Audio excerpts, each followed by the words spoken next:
How to use .bat file uninstall an app on Windows. You can use a batch file, .bat, to uninstall an app on Windows. The batch file can contain the necessary command, s, to remove the app, and when executed, it will run the commands automatically. Here's an example of a batch file that can uninstall an app using the Windows uninstaller command, @echo uninstalling MyApp, msiexec /x insert app GUID here /qb echo MyApp has been uninstalled. Pause replace insert app GUID here with the GUID. You can find the app's GUID by searching for it in the registry editor, regedit.exe. Once you have the GUID, replace it in the batch file and save it with a .bat extension. When you run the batch file, it will uninstall the app silently and display a message once it's complete. Note, this batch file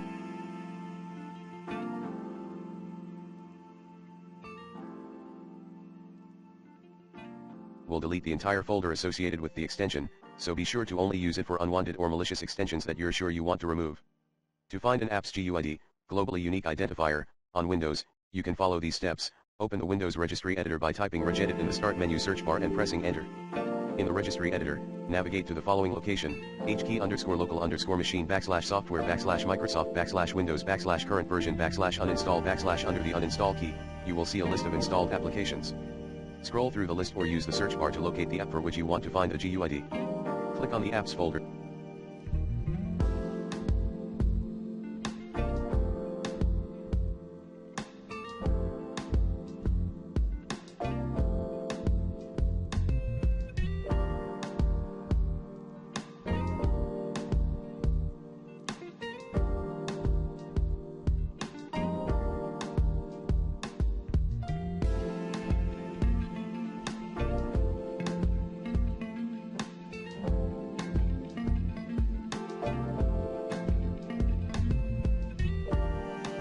To select it, look for the display name value on the right-hand side, which contains the name of the app.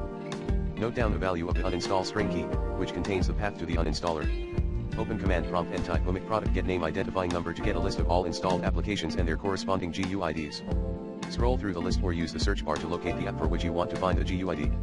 Once you have the app's GUID, you can use it to create a batch file or command line script to perform actions like uninstalling the app. For starters, you may consider using the recommended Uninstall Tool Pro in this video guide.